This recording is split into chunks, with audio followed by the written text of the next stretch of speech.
Before starting the session, I would like to introduce myself. Myself, Abhimanyu, working as a since from 5.5 years in Enagic as a team lead for the margin section. So today we have a session regarding the team building placement program called as a sales facilitator. In this entire session, we are going to see that what is a sales facilitator, how it will works, and what is the benefits of that term. हम अभी जो मैं मेरा session start करने से पहले मैं मेरा इंट्रोडक्शन देना चाहता हूँ। मेरा नाम अभिमन्यु है। मैं 5.5 सालों से एनर्जिक में काम कर रहा हूँ as a team leader of commission section. So today आज हम जो ट्रेनिंग सेशन लेने जा रहे हैं उसका नाम है team building placement programme called as a sales facilitator. तो इसके ये पूरे ट्रेनिंग सेशन में हम देखेंगे कि टीम बिल्डिंग प्लेसमेंट प्रोग्राम क्या है, वो कैसे काम करता है, उसके बेनिफिट्स क्या है। Let me start the training now.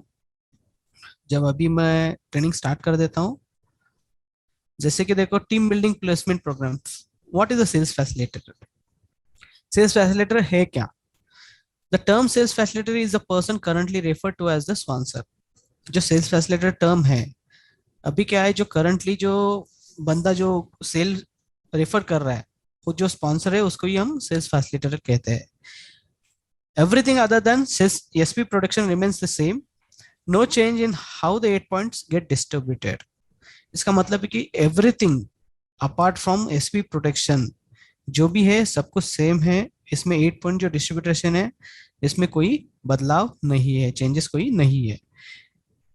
Third point है participation in this programme is optional. The sales facilitator can pick this option when signing up for a new distributor. ये प्रोग्राम जो है टीम बिल्डिंग प्लेसमेंट प्रोग्राम और sales facilitator programme जो है उसमें participation जो है ऑप्शनल है, कंपलसरी नहीं है। दूसरी बात, ये जो हम न्यू डिस्ट्रीब्यूटर को साइनिंग करेंगे, न्यू डिस्ट्रीब्यूटर को ऑनबोर्ड साइनिंग करेंगे, उसी समय आप ये सेल्स फैसिलिटेटर टर्म यूज कर सकते हैं। फोर्थ पॉइंट है every application must have sales facilitator information filled out in the application form. हर एक एप्लीकेशन में सेल्स फैसिलिटेटर इंफॉर्मेशन भरना जरूरी है। इसके बारे में हम आगे भी जानकारी ले लेंगे कैसे कर सकते हैं। Sponsor will now be representing the direct upline. अभी सेल्स फैसिलिटेटर टर्म आने के वजह से अभी जो स्पॉन्सर है, स्पॉन्सर इंफॉर्मेशन जो हम एप्लीकेशन में लिखते हैं वो एज अ डायरेक्ट अपलाइन कहलाया जाएगा। Sponsor will now be representing as a direct upline. How it works, this programme offer, ये कैसे काम करता है? This programme offers the benefit of team building while also rewarding the one who did the work to bring the new distributor on board. इसका मतलब क्या है? ये जो प्रोग्राम हम बोल रहे हैं सेल्स फैसिलिटेटर या टीम बिल्डिंग प्रोग्राम जो बोल रहे हैं, you have to facilitate yourself, you have to donate your sale to your downlines. Because of that, so you are doing the hard work to take a new distributor on board. आप जो work कर रहे हो उसके पीछे जो काम कर रहे हैं, जैसे कि डेमो देना, जैसे कि उसको प्रेजेंटेशन देना, उसके डाउट्स क्लियर करना, इसके वजह से आप आपके टीम को बिल्ड करने में भी सहायता करेंगे।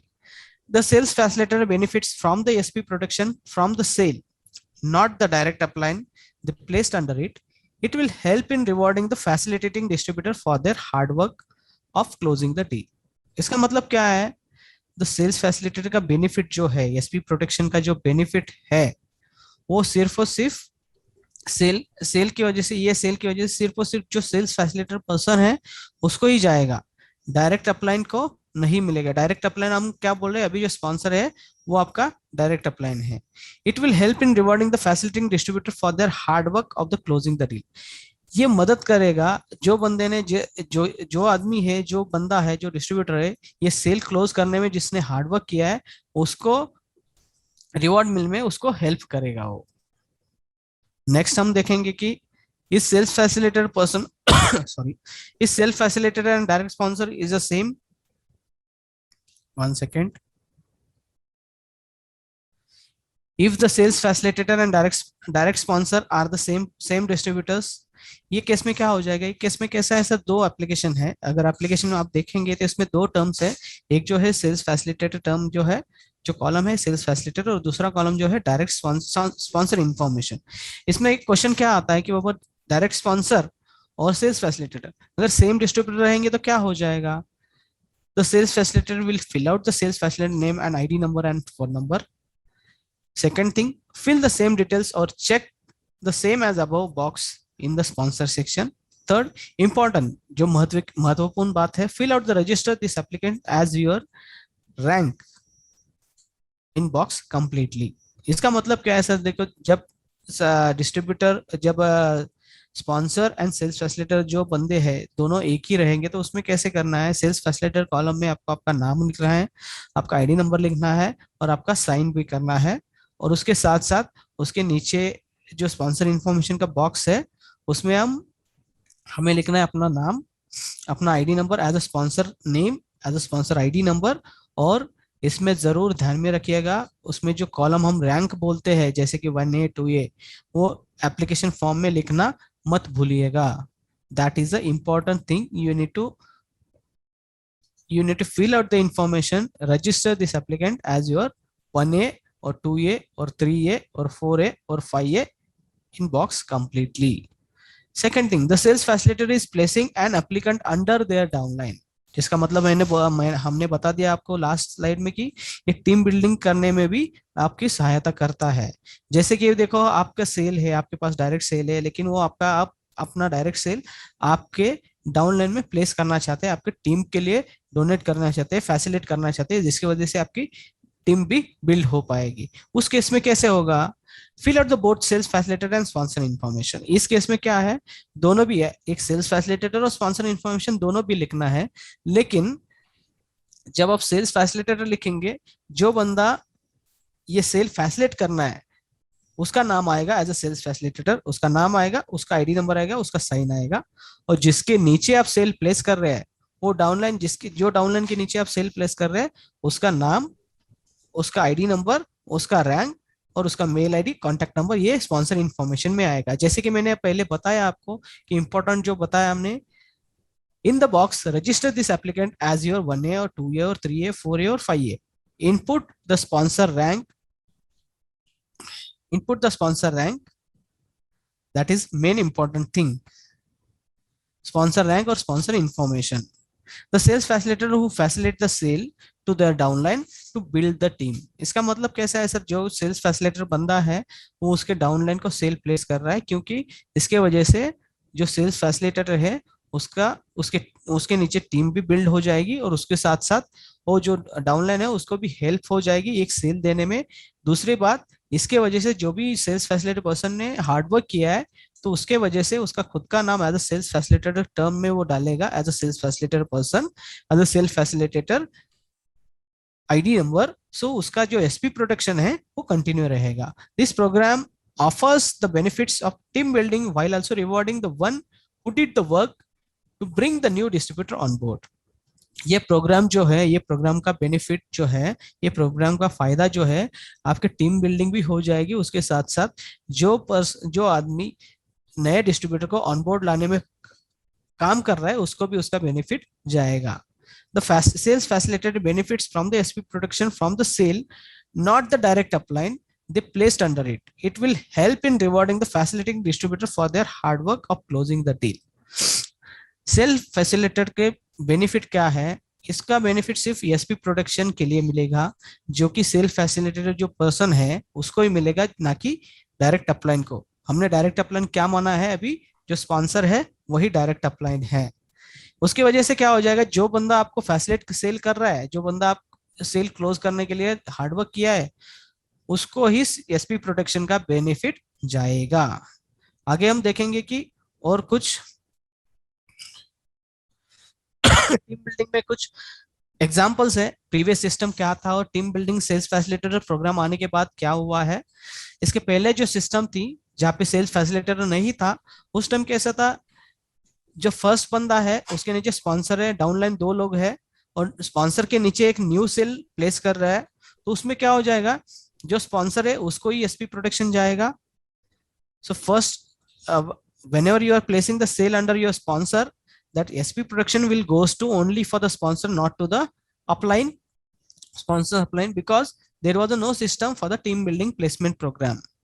जो भी एसपी प्रोडक्शन है, जो भी 8 पॉइंट कमीशन है, इसका उसका एसपी कमीशन आना है 90 डेज के लिए, एसपी कमीशन जो जनरेट होता है वो सब बेनिफिट स्पॉन्सर को जाएगा, सिवाय अपलाइन के विद इन 8 पॉइंट में कमीशन आ रहा है तो ही मिलेगा, नहीं तो उसको कुछ बेनिफिट नहीं होता था। अभी टीम बिल्डिंग प्लेसमेंट प्रोग्राम आने के बाद क्या हो जाएगा, स्पॉन्सर के नीचे एक सेल हम प्लेस कर रहे हैं, जो कि अपलाइन सेल्स प्लेस कर रहे हैं उसके डाउनलाइन के नीचे, तो उसमें क्या हो जाएगा, उसका नाम, खुद का नाम वो सेल्स फैसिलिटेटर टर्म में यूज करेगा, उसके वजह से स्पॉन्सर के नीचे सेल प्लेस होगा, लेकिन एसपी प्रोटेक्शन जो है सेल्स फैसिलिटेटर पर्सन को जाएगा। See in this new programme what we are going to do, sales facilitator donating his sale to his downline as a sponsor of new sale, and because of that he is using his name, sales facilitator name, in the sales facilitator column. Because of that SP protection will goes to sales facilitator person, not to the sponsor. आगे हम बहुत और भी कुछ scenarios है, और भी कुछ एप्लीकेशंस है, और भी कुछ हमारे एग्जांपल्स है, वो भी देखेंगे।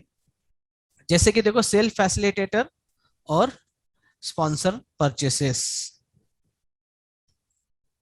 Self facilitator oblique sponsor purchases, इसमें क्या था, जैसे कि पहला पहला जो सिस्टम था उसमें सेल्स फैसिलिटेटर डायरेक्ट सेल जो है कैसा है, जिसके नीचे सेल प्लेस कर रहे हैं उसको ही सेल्स, जो सेल्फ फैसिलिटेटर और डायरेक्ट स्पॉन्सर दोनों सेम ही है उसमें। इसके वजह से क्या हो जाएगा, न्यू डाउनलाइन का एसपी प्रोडक्शन जो है सेल्फ फैसिलिटेटर जिसके नीचे डायरेक्ट सेल प्लेस कर रहा है उसको ही जाएगा, क्योंकि उसमें दो लोग नहीं है, जो बंदा सेल्फ फैसिलिटेटर है वही बंदा एज अ डिस्ट्रीब्यूटर भी है, एज अ स्पॉन्सर भी है, as a direct downline direct upline भी है। दूसरा जो इमेज हमने दिया है उसमें क्या लिखा है, डाउनलाइन सेल परचेस, इसमें देखिए सेल्स फैसिलिटेटर है, उसके नीचे एक लाइन में हेमा है, दूसरे लाइन में डाउनलाइन है, और हेमा के जस्ट बिलो डायरेक्ट हेमा ने दूसरा आईडी लिया है, तो उसको हम क्या कहते हैं, ये सेल्फ परचेस कहते हैं। अभी फिलहाल कैसा है, इंडिया में 1 पैन कार्ड 1 आईडी है, लेकिन कभी कभी कैसा होता है दूसरे देशों में या दूसरे यहाँ पे एज ए यूजर करके आप ले सकते हैं, तो उस केस में क्या हो जाएगा, जब भी आप कोई दूसरा ID as a self purchase as a user लेंगे तो उसमें आपके अपलाइन का नाम आप एज अ सेल्फ फैसिलिटेटर नहीं डाल सकते, ये टर्म अलाउड नहीं है, सेल्स फैसिलिटेटर सेल्फ परचेस में ये टर्म अलाउड नहीं है। उसके वजह से क्या हो जाएगा, हेमा के नीचे जब हेमा दूसरे सेल ले रही है, दूसरा आईडी ले रही है, तो एसपी प्रोटेक्शन जो है हेमा को ही जाएगा, ना कि उसके सेल्स फैसिलिटेटर उसका अपलाइन है उसको नहीं जाएगा। अभी हम आगे देखेंगे कि और क्या है, और क्या क्या एग्जांपल्स है या कैसे एप्लीकेशन है। देखो यहाँ पे देखो, team building placement under FA0 distributor, यहाँ पे दो सिनेरियो हमने दिए हैं, जो कि एफ स्टेटस वाला है और दूसरा है FA0 स्टेटस। एफ स्टेटस मतलब क्या है, वो बंदा एक्टिव ही नहीं हुआ है, क्योंकि कैसा है, self facilitator with 2 new distributors, यानी कि जो सेल्स फैसिलिटेटर पर्सन है उसके नीचे एक नया बंदा आ रहा है, और उसके नीचे ही जस्ट बिलो और एक नया डिस्ट्रीब्यूटर नंबर 2 रजिस्टर हो रहा है। तो उस केस में क्या हो जाएगा, नया डिस्ट्रीब्यूटर के नीचे अगर दूसरा डिस्ट्रीब्यूटर, सेकंड नंबर डिस्ट्रीब्यूटर आप प्लेस कर रहे हैं, तो उसमें क्या हो जाएगा, आपका नाम अगर सेल्स फैसिलिटेटर डालोगे तो SP production sales facilitator person को जाएगा, लेकिन जो नया बंदा है उसका स्टेटस एफ होने के कारण उसको ना कमीशन मिलेगा, क्योंकि जो नया बंदा जुड़ा है उसको उसका सेल्स फैसिलिटेटर टर्म यूज करने से पहले उसका एक्टिव होना जरूरी है। जब वो एक्टिव होगा तो ही उसको कमीशन आना शुरू हो जाएगा, अगर वो बंदा एक्टिव नहीं है तो उसको कमीशन आना नहीं शुरू होगा। उसके लिए क्या करना पड़ेगा, विदाउट सेल्स फैसिलिटेटर ही has to do one direct sale, then only that person's status will start, जो कि हम बोलते हैं ना SP status, basic status, 50% of basic status और FA0 स्टेटस। यह कब बोलते हैं, जब हम डायरेक्ट सेल करते हैं विदाउट सेल फैसिलिटेटर, तब से हम last direct sale to 90 days बोलते हैं, जो कि एसपी कमीशन है। अगर उसमें डायरेक्ट सेल नहीं हुआ तो उसका स्टेटस ही स्टार्ट नहीं हुआ, तो उसका स्टेटस एफ रह गया, उसकी वजह से उसको कुछ कमीशन नहीं जाएगा। सेकंड एग्जांपल हम देखेंगे कि सेल्स फैसिलिटेटर विद FA0, मानो कि सेल्स फैसिलिटेटर है, उसके नीचे एक बंदा है जो 2 साल से कुछ काम ही नहीं कर रहा है, 2 साल से उसका कुछ डायरेक्ट सेल हुआ है नहीं है, तो उसको 0 कमीशन आना शुरू हो गया है, वो एक्टिव ही नहीं है। तो उस केस में क्या कर रहा है, सेल्स फैसिलिटेटर बंदा जो है उसके नीचे सेल प्लेस कर रहा है, उसके वजह से क्या हो जाएगा, एसपी प्रोडक्शन तो सेल्स फैसिलिटेटर को जाएगा, लेकिन उसका कुछ असर नहीं होगा उसके ऊपर, सिवाय उसको सिर्फ सेल काउंट होगा, लेकिन उसका कमीशन चेंज नहीं होगा, उसका स्टेटस नहीं चेंज होगा। ये केस में as a company, as a company, we are giving a suggestion to you, all of your distributors, please don't use a sales facilitator if your downline is having a status as a FA0 और F status। ठीक है, जैसे कि मैंने बताया, जो sales facilitator है, cat करके सेल्स फैसिलिटेटर है, उसके नीचे एक स्पॉन्सर है जो कि FA0 स्टेटस है, मतलब 2 साल से वो एक्टिव नहीं है, उसको ना कमीशन मिल रहा है ना उसका स्टेटस चेंज हो रहा है। इसी केस में आप FA0 स्टेटस के स्पॉन्सर के नीचे एक सेल डाल रहे हैं न्यू डिस्ट्रीब्यूटर करके, तो उसमें क्या हो जाएगा, एसपी प्रोटेक्शन को तो आपको एज ए सेल्स फैसिलिटेटर जो केट बंदा है उसको जाएगा, लेकिन FA0 स्टेटस वाला जो स्पॉन्सर है उसको कुछ कमीशन भी नहीं मिलेगा और उसका स्टेटस भी चेंज नहीं होगा। तो इस बारे में क्या करना है, इस बारे में हमारा इंफॉर्मेशन ये है कि हमारा सुझाव आपको ये है कि ये केस में सेल्स फैसिलिटेटर टर्म आप यूज मत करना, यूज मत कीजिए। ठीक है, आगे आगे हम देखेंगे कि एग्जांपल्स क्या है, एप्लीकेशन एंड FAQ कैसा हमारे, हम जो अभी काम कर रहे हैं उसके वजह से, हम जो हमारे ऑब्जर्वेशन में जो आया है उसके हिसाब से हमारे some we have made some question and answers, so we can go through it, and before that will see the application what changes we have done in application. See यहाँ पे मैंने 2 एप्लीकेशन दिए हुए हैं, एक है डायरेक्ट सेलर और दूसरा है preferred customer user application form. Direct seller अगर आप लेफ्ट साइड में देखेंगे तो डायरेक्ट सेलर एप्लीकेशन में है, जहाँ पे मैंने लेफ्ट साइड कॉर्नर में रेड मार्क किया है, क्योंकि हमें पता चले कि एप्लीकेशन कौन सा है, डायरेक्ट सेलर है या प्रीफर्ड कस्टमर है। उसके जस्ट बिलो सेकंड कॉलम मैंने रेड कलर में मार्क किया है, उसमें दिखाया है कि सेल्स फैसिलिटेटर। इसमें जैसे मैंने आपको PPT में बताया कि आपको इंफॉर्मेशन देना जरूरी है, सेल्स फैसिलिटेटर का पर्सन का नाम, उसका ID नंबर और उसका सिग्नेचर। जैसे just below that we have sponsor information, जैसे मैंने प्रेजेंटेशन में आपको बताया कि जब भी आप सेल्स फैसिलिटेटर यूज कर रहे हैं तो ये स्पॉन्सर इन्फॉर्मेशन फिल करना मत भूलिएगा। इसमें क्या है, स्पॉन्सर इन्फॉर्मेशन है, उसका मेल ID है, उसका ID नंबर है, उसका मोबाइल नंबर है और उसका रैंक बताया जाएगा, रैंक आपको अपडेट करना होगा। इसके साथ साथ हम दूसरा एप्लीकेशन देखेंगे जो कि preferred customer user application form है, जहाँ पे मैंने रेड मार्क में हाईलाइट किया हुआ है preferred customer user application form. उसके जस्ट नीचे जैसे मैंने डायरेक्ट सेलर में हाईलाइट किया हुआ था, वैसे ही प्रीफर्ड कस्टमर यूजर फॉर्म में भी मैंने हाईलाइट किया है, वहां पे self facilitator name, self facilitator ID number, उसका सिग्नेचर, ये इंफॉर्मेशन हमें फिल आउट करना है। इसके आगे हम देखेंगे कि FAQ क्या एग्जांपल्स है, क्या क्वेश्चन आते हैं डिस्ट्रीब्यूटर के। Can a distributor use 2 different ID numbers, one for sales facilitator ID and other for sponsor ID with the team building program। इसका मतलब क्या है, क्या डिस्ट्रीब्यूटर ऐसे कर सकता है कि अभी तो मल्टीपल ID लेना मना है, लेकिन कई सारे डिस्ट्रीब्यूटर ऐसे हैं कि उनके मल्टीपल IDs है, तो उसमें क्या है कि ये अगर मेरा मल्टीपल IDs है तो मैं ये एक ID मेरा एज अ सेल्स फैसिलिटेटर और दूसरा ID मेरा एज अ डायरेक्ट स्पॉन्सर में यूज कर सकता हूँ क्या? तो इसका आंसर है yes, we can do that. For an example, yes, हाँ हम यूज कर सकते हैं। एग्जाम्पल क्या है, person A is allowed to use one ID number 1 for the sales facilitator and their second ID number 2 as a direct sponsor। हाँ ये use कर सकते हैं। पर्सन A है, उसके 2 ID है, ID नंबर 1 जो है वो सेल्स फैसिलिटी यूज करना चाहता है और ID नंबर 2 जो है वो as a direct sponsor use करना चाहता है। इसमें क्या हो जाएगा, it will give SP protection to the sales facilitator ID and commission, it will give SP protection to the sales facilitator ID and the 8-point commission will remain the same। Sorry, ये case में क्या हो जाएगा, SP protection जो है तो ID number 1 को जाएगा और 8-point कमीशन जो है वो ID नंबर 2 का जो हमने स्पॉन्सर रैंक लिखा है उसके हिसाब से डिस्ट्रीब्यूट हो जाएगा। Sales facilitator and sponsor must be the same person, मतलब बंदा एक ही है लेकिन उसके 2 ID नंबर है। Can both direct sponsor and sales facilitator ID numbers receive SP protection from,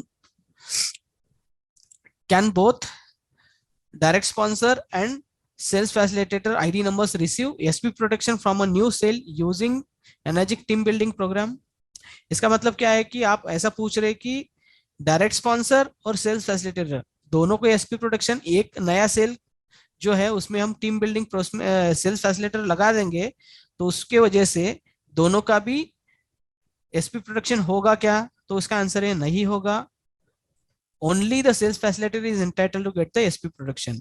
इसका मतलब है कि जो भी आपका सेल्स फैसिलिटेटर बंदा है उसको ही एसपी प्रोटेक्शन जाएगा, ना कि उसके डायरेक्ट अपलाइन को।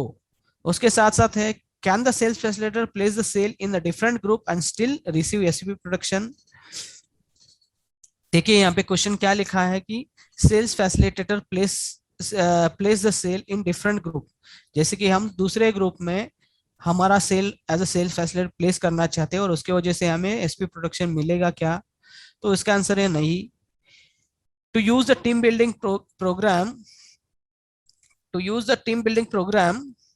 the sales facilitator must be placed the new sale under a direct sponsor within their own group in bracket outside of the 8-point structure is allowed। इसका मतलब है कि आप दूसरे किसी के ग्रुप में सेल प्लेस करके एज अ सेल्स फैसिलिटेटर उसका फायदा नहीं उठा पाते, इसके वजह से आपको एसपी प्रोटेक्शन नहीं मिलेगा। ये टीम बिल्डिंग प्रोग्राम और सेल्स फैसिलिटेटर यूज करने के लिए आपको नया सेल आपके डायरेक्ट स्पॉन्सर आपके ग्रुप में ही डालना है। उसके साथ साथ आप आपके आउट ऑफ 8 पॉइंट जो स्ट्रक्चर है उसमें भी डाल सकते हैं, लेकिन दूसरे ग्रुप में डालना मना है। इसके साथ साथ और 3 क्वेश्चन है। देखो, इस टोकरे applicable for the sales facilitator sale? इसका मतलब है कि टोकरे एप्लीकेशन है उसमें सेल्स फैसिलिटेटर सेल हम यूज कर सकते हैं क्या? तो उसका आंसर है नहीं, आप नहीं यूज कर सकते, क्योंकि जो सेल्स फैसिलिटेटर टर्म है सिर्फ और सिर्फ आपको मशीन सेल में ही यूज करना है। Can a new distributor get a commission for the first sale facilitator sale? इसका मतलब ये है कि आप ये पूछ रहे हैं कि नया डिस्ट्रीब्यूटर जो है उसके नीचे sale facilitator first sale facilitator sale है तो उसका कमीशन मिलेगा क्या? नहीं। अगर किसी डाउनलाइन के नीचे पहला सेल आप कर रहे हैं और उसमें सेल्स फैसिलिटेटर लगा रहे हैं तो उसको कमीशन नहीं मिलेगा। Distributor should have his direct sale to start commission, therefore the direct sponsor needs to make sure he or she is active before processing the new sale। Yes, कैसा है देखिए, ये कंडीशन जो है नया डिस्ट्रीब्यूटर जो है उसके नीचे आप जब पहला सेल प्लेस कर रहे हैं उसमें आप सेल फैसिलिटेटर यूज नहीं कर सकते। अगर यूज करोगे भी तो उसको जो नया डिस्ट्रीब्यूटर है उसको कमीशन 0 आएगा, क्योंकि उसको कमीशन मिलने से पहले उसका स्टेटस एक्टिव होना जरूरी है। उसका स्टेटस कब एक्टिव होगा? जब वो खुद विदाउट सेल्स फैसिलिटेटर एक डायरेक्ट सेल करेगा, तभी उसका स्टेटस एक्टिव हो जाएगा। Distributor should have his direct sale to start commission, therefore the direct sponsor needs to make sure he or she is active before the processing of the new sale।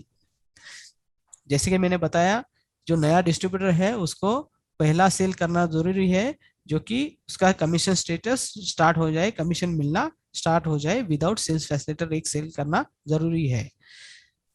Last question है, is self purchase applicable for the sales facilitator sale? इसका मतलब यह है कि जो self purchase है उसमें sales facilitator sale हम यूज कर सकते हैं क्या, एप्लीकेबल है क्या? जैसे कि मैंने आपको पीपीटी में एग्जांपल बताया, हेमा के नीचे हम दूसरा हेमा का आईडी लगा रहे हैं, वो सेल्स फैसिलिटेटर सेल्फ परचेस कहलाया, लेकिन उसमें सेल्स फैसिलिटेटर टर्म हम यूज नहीं कर सकते, इट इज नॉट एप्लीकेबल। इसके साथ साथ एफएक्यू क्वेश्चन खत्म हो गया। थैंक यू एवरीवन, आप लोग ने रजिस्टर किया, आप लोग इस सेशन का पार्ट बने। आई होप आप लोग को सब कुछ समझ में आया। And thank you, and we will conclude with today's session. Thank you Abhimanyu and Rizwan for giving us and enlightening us for the entire session. Thank you, Kaneki. Thanks a lot. Thank you, Kanya. Thank you, all everyone. participation. Thank you, all the distributors. Thank you.